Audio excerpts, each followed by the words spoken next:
రాష్ట్రాల పరిధికి కొన్ని చట్టాలు ఉంటాయి. దానిలో భాగంగానే గతంలో 40-50 సంవత్సరాలుగా ఆల్ ఇండియా పర్మిట్లు అనే ఒక పర్మిట్ ఉంటుంది. భారతదేశంలో ఉన్న అన్ని రాష్ట్రాలకు కేంద్రపాలిత ప్రాంతాలకు సంబంధించి రిజిస్ట్రేషన్లు ఉండేవి. ఇప్పుడు మనం ఏదైతే ఆంధ్రప్రదేశ్కి సంబంధించి అయితే మేము ఈ బస్సులు ఓనర్లందరికీ చెప్పడం ఒకటే చెప్పాము, మన రాష్ట్రం నుంచి ఆపరేట్ చేసేవారు తప్పకుండా మన రాష్ట్రంలోనే రిజిస్టర్ చేసుకోవాలి. మీరు ఈ రాష్ట్రంలో రిజిస్టర్ చేసుకోనప్పుడు మీరు ఏ రాష్ట్రంలో అయితే రిజిస్టర్ చేసుకుంటారో కేంద్రపాలిత ప్రాంతమైనా ఏ రాష్ట్రమైనా మీరు తప్పకుండా 60 రోజులకు ఒకసారి ఆ రాష్ట్రానికి పోయి ఆ బస్సును మళ్ళీ ఫిట్మెంట్ చెక్ చేసుకొని అక్కడే అక్కడ ఏదైతే ట్యాక్స్ కట్టాలో అక్కడ కట్టి వస్తున్నారు.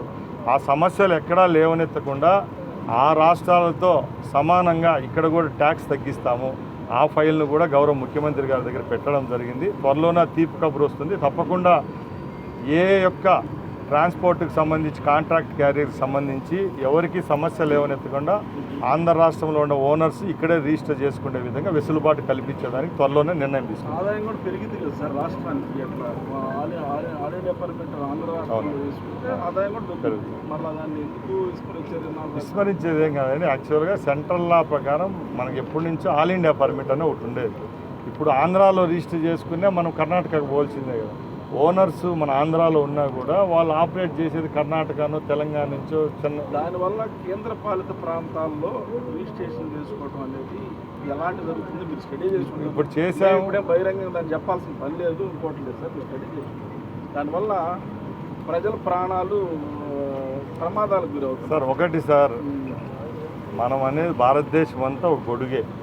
ఇప్పుడు ఒకవేళబడి అరుణాచల్ ప్రదేశ్, నాగాల్యాండో లేకపోతే కర్ణాటక బస్సు ఆ రిజిస్ట్రేషన్ అంత మాత్రాన ప్రమాదాలు జరగవని ఎక్కడా లేదు. ప్రమాదాలకు 2 ఉన్నాయి. ఒకటి బస్సు యొక్క ఫిట్మెంట్, ఒకటి అది టోటల్గా మా డిపార్ట్మెంట్ పరిధి ఉంది. దాంట్లో ఏ తప్పు జరిగినా కూడా 100% డిపార్ట్మెంట్ బాధ్యత తీసుకుంటుంది. రెండోది హ్యూమన్ ఎర్రర్ అనేది ఒకటి ఉంటుంది. హ్యూమన్ ఎర్రర్ అంటే దాని వాహనదారుడు ఎవరైతే ఉంటాడో వానికి ఖచ్చితంగా వాళ్ళ యొక్క తప్పిదాల వల్ల యాక్సిడెంట్ జరుగుతున్నాయి. మొన్న వచ్చిన లేటెస్ట్ నివేదిక వల్ల మార్కాపురము అలాగే ఏదైతే కర్నూలులో జరిగిన 2 ఇన్సిడెంట్లో హ్యూమన్ ఎర్రర్.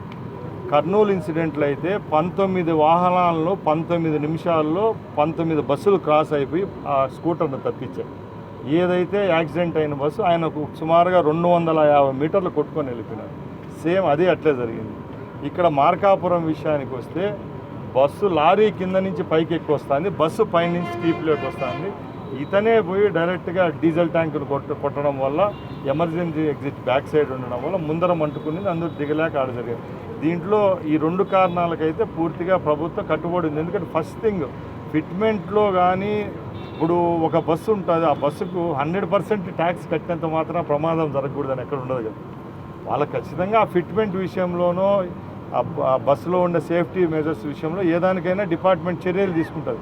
ఇప్పుడు డ్రైవర్ల విషయంలో అయితే ఏపీఎస్ఆర్టీసీలో జరిగే ప్రమాదాల్లో అక్కడున్న డెత్ రేటో లేకపోతే అక్కడ ఉండే క్యాజువాలిటీ రేటు కంటే ప్రైవేట్ దానిలో ఎందుకు ఎక్కువ జరుగుతాయనేది మాకు కూడా ఒక లిస్ట్ వచ్చింది. దానిలో భాగంగా గవర్నమెంట్ బస్సుల్లో 100% మేము డబుల్ డ్రైవర్లు ఇప్పుడు కాదు, గత 40 సంవత్సరాల నుంచి ఉండవు.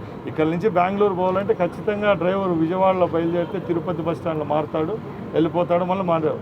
ఇప్పుడు ప్రైవేట్ వాళ్ళకు ఆ అష్యూరెన్స్ లేకుండా ఉంది ఇన్ని రోజు. ఇప్పుడు కరెక్ట్గా చెప్పాం, ఖచ్చితంగా 2 డ్రైవర్లు ట్రాన్స్పోర్ట్ బస్సులో ఉండాలి.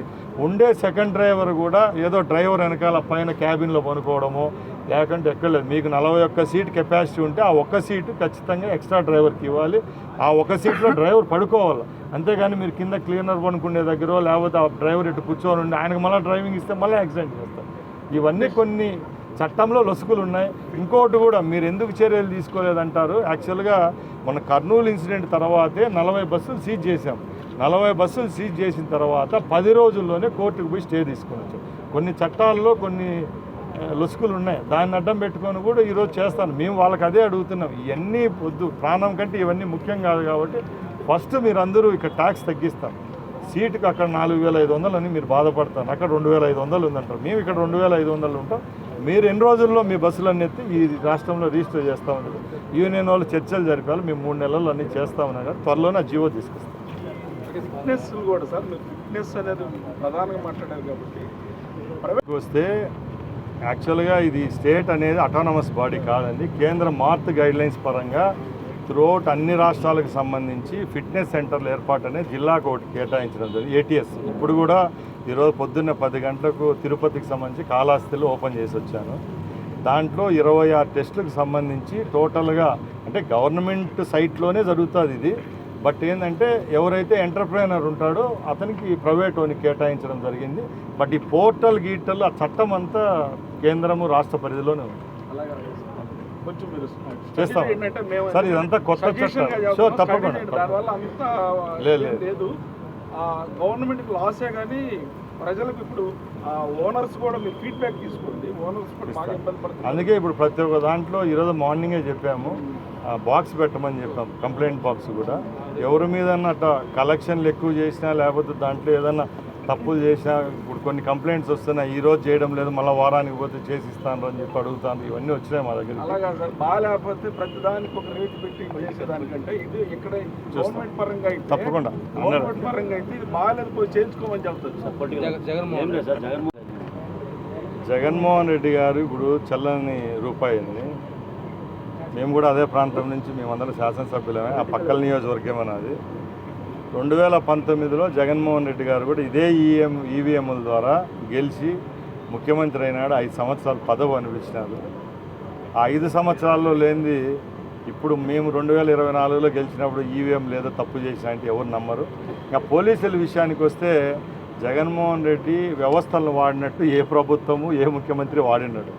ఆ రోజు ఆయన కనుసరణలోనే జ్యుడిషియరీ నడిచింది, పోలీస్ వ్యవస్థ నడిచింది, రెవెన్యూ వ్యవస్థ భ్రష్టు పట్టిపోయింది. అన్ని రంగాలు అందరి మంత్రిత్వ శాఖలు ఆయన కింద పనిచేసినట్టే. ఆయన ఈరోజు పదవి కోల్పోయిన తర్వాత మా మీద మాట్లాడడం మంచిది కాదు. ముఖ్యంగా ఈ 20 నెలల్లో ప్రతి ఒక్క విషయాన్ని రాజకీయం చేయడం జరిగింది. ముఖ్యంగా రైతుల విషయంలో ఏ రోజు న్యాయం చేయలేదు.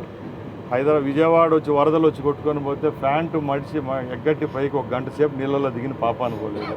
ఈరోజు ఇక్కడే గుంటూరు జిల్లాలో మిర్చి రైతులకు నష్టం వస్తా అంటే ₹1 చెల్లించలేదు ఆ రోజు. ఈరోజు మా గౌరవ ముఖ్యమంత్రి గారు వాళ్ళ బాధను తట్టుకోలేక చిత్తూరు జిల్లాలో మామిడి రైతులకు ₹5 సబ్సిడీ ఏదైతే గవర్నమెంట్ పోషనిందో ఇచ్చాము. సుమారుగా నేను అక్కడ ఇన్ఛార్జ్ మినిస్టర్ 9 లక్షల టన్నులకు ఇచ్చాము. ఇక్కడ గుంటూరులో మిర్చి రైతులను ఆదుకున్నాము. ఏ సెక్టర్లో ఏ సమస్య వచ్చినా కూడా ప్రభుత్వం స్పందిస్తూ ఉంది.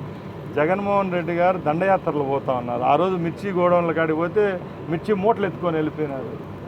మనము భారతదేశంలో అన్నం పరబ్రహ్మ స్వరూపం అంటాము. అలాంటి దేశంలో మామిడి పంటను ఎత్తుకొచ్చి రోడ్లపైన వేసుకొని ట్రాక్టర్లతో తొక్కించుకొని పోయిన చరిత్ర అది. ఈరోజు జగన్మోహన్ రెడ్డి మాటలు ఎవరు వినేవాళ్ళు లేరు. ముఖ్యంగా రేపు స్థానిక సంస్థ ఎన్నికలు వస్తున్నాయి, 3 ఎలక్షన్లు ఉంటాయి. పంచాయతీ ఎలక్షన్లు ఉన్నాయి, జెడ్పీటీసీ ఎంపీటీసీ ఉన్నాయి, మున్సిపల్ ఎలక్షన్లు ఉన్నాయి. ఎవరు నిజాయితీ పనులు ఎవరు తప్పులో తెలిపారు.